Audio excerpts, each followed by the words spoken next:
Bueno, buenas tardes a nuestra audiencia de Norte Play. Estamos con el doctor Daniel Sapsay, que es abogado constitucionalista, catedrático. Bienvenido a Diario Norte. Un gusto Está estar con recién ustedes. llegado a la provincia. Daniel, la idea es charlar un poco sobre temas de mucha actualidad. Por ejemplo, hoy estamos a unas pocas horas de que se conozca la sentencia en la denominada causa Vialidad, donde una de las imputadas es la vicepresidenta de la Nación. Usted había dicho que en reiteradas ocasiones dijo que estaba convencido de que habrá una condena. ¿De qué se trata y por qué piensa eso? Mi convencimiento surge de la fuerza del alegato, ¿no es cierto?, del fiscal Luciani, que realmente es de tal contundencia que no sé cómo se puede no acusar frente a semejante pedido de acusación, ¿no?, tanto de él como de Mola. Y en base a eso es que estoy convencido que va a haber condena, si no sería algo vergonzoso. Bien, del otro lado dicen que las pruebas no muestran lo que es el delito de asociación ilícita ni de defraudación. Claro, fíjese que no han mostrado pruebas o contrapruebas. Ajá. Es decir, el sistema procesal lleva a una dialéctica conforme a la cual, frente a acusaciones, del otro lado se debe contraargumentar para precisamente derribar las acusaciones. Sin cambio, lo que se hace es estigmatizar y maltratar y rebajar a quienes hacen las acusaciones. Inventar conceptos extrañísimos como lawfare o pelotón de funcionamiento. Esos son relatos, pero demuestran a las claras que como no tienen pruebas, no tienen contraargumentos, entonces apelan a ese tipo de maniobras que son meramente políticas, pero no tienen nada que ver con lo que exige un proceso que debe ser técnico. ¿El lawfare es un relato? Es un relato absoluto. El lawfare es un invento conforme a la cual una persona que tiene ciertas características está sometido a una guerra judicial. Usted sabe que esto tiene su origen después de la Primera Guerra Mundial en Estados Unidos, viene de la derecha de Estados Unidos, cosa que llama la atención que lo hayan tomado ellos supuestamente por izquierda. ¿De qué se trataba? Como en aquel momento, durante la Primera Guerra Mundial, habían habido serias violaciones a la Convención de Ginebra sobre trato de prisioneros, ya aparecían ONGs y se acusaban a una serie de militares americanos de alto rango. Y estos son los que hablaron que era una guerra judicial contra aquellos que habían salvado a la nación americana para, absolutamente, digamos, motivados y manejados desde el comunismo internacional, derribar a la esencia del pueblo americano. Es más o menos un invento parecido a lo que ocurre acá. ¿Por qué? Porque no podían contraargumentar, estaban claramente todas las pruebas de que habían torturado, de que habían maltratado, de que habían violado de manera flagrante la Convención de Ginebra. Bien. Uno de los delitos de esta causa es la asociación ilícita. Explíquenos por qué es uno de los delitos más difíciles de probar en lo que es un juicio y en la acusación penal. Es difícil de probar porque solamente se lo puede hacer a través de indicios, lo que se llama la prueba indiciaria. Nadie, cuando comete, en este caso, una defraudación al Estado, un saqueo al Estado, lo deja escrito. Bien. Entonces, si se exigiera tal contundencia de prueba, nunca se podría acusar por delitos tan graves. Sería la gran estratagema para que precisamente haya impunidad. Entonces, si uno ve lo que sería de alguna manera como una situación espejo, si bien son distintos los delitos que se están ventilando, me refiero al juicio de las juntas, Sí. también fue por asociación ilícita y también fue por indicios, porque nadie que tira gente de helicópteros va a dejar escrito cómo los tiró y cuánto los tiró, desde ya que no. Entonces, es obvio que esto surge de una construcción en donde aparecen indicios, circunstancias concordantes y la capacidad del fiscal de poder armar eso de manera que quede un formato que convenza. Y es lo que ocurrió tanto con el juicio de la Junta como lo que entiendo que ha ocurrido ahora con el excelente alegato de Luciani, acompañado por su adjunto, Mola, que también es y un equipo que ellos además lo pusieron en relieve, que trabajaron durante más de 2 años de una manera colosal. De todas maneras, hay otros delitos en esta causa que son defraudación al Estado. Defraudación al Estado, exactamente. Sí, Bien. sí, están las dos acusaciones. Bien. Por eso, cuando yo comentaba de que estaba convencido que iba a haber condena, no podía decir por cuál de los cargos. Claro, porque hay varias posibilidades. Exactamente. Okay. Es más, yo me inclinaría a pensar, por todas las circunstancias y demás, que probablemente la condena venga por el lado de la defraudación al Estado.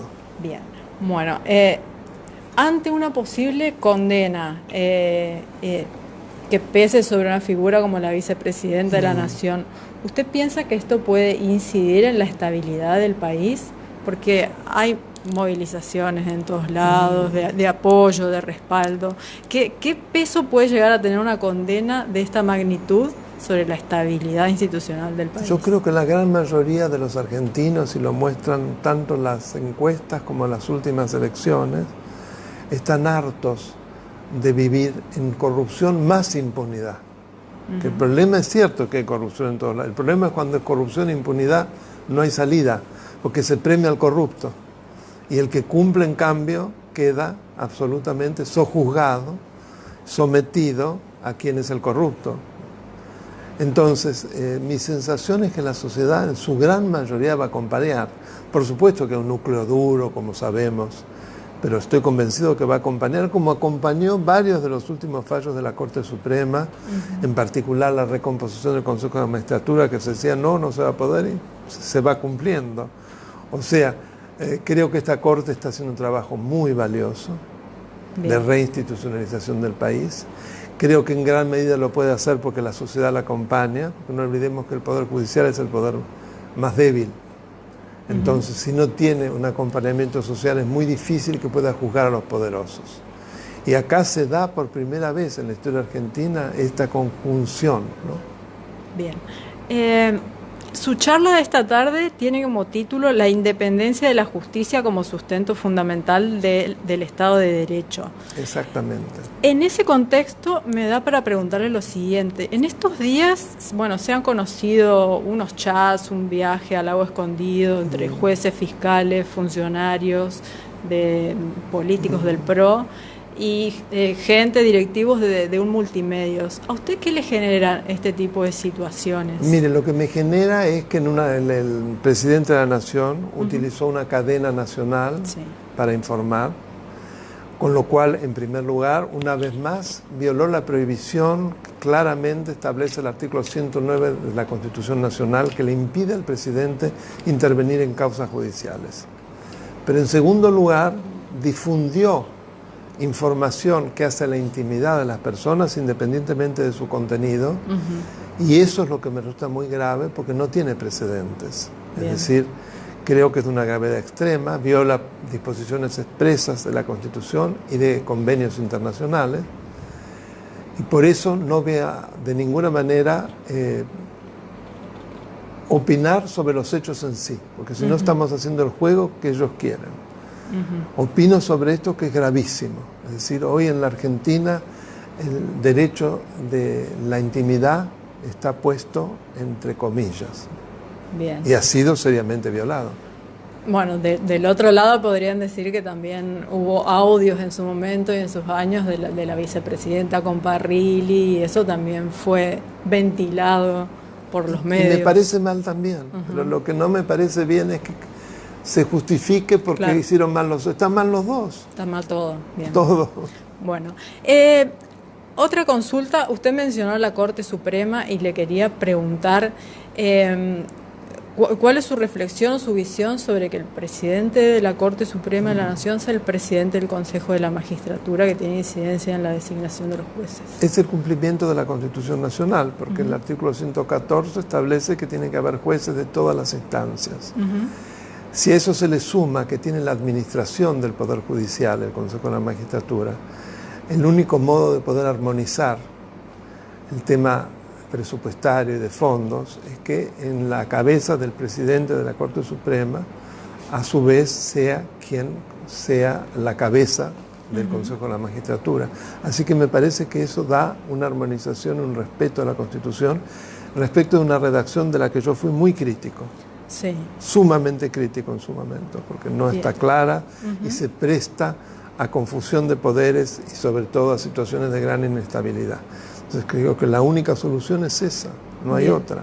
¿Y qué visión tienes sobre la conformación del Consejo de la Magistratura y este tema con el Senado de la designación de un consejero por parte de la minoría? Lo que está pasando me parece gravísimo, porque te recordará que lo que hizo Cristina fue forzadamente dividir lo que estaba totalmente unido a los solos efectos de hacerse de un delegado más en el Consejo de Magistratura, el de la segunda minoría. Sí.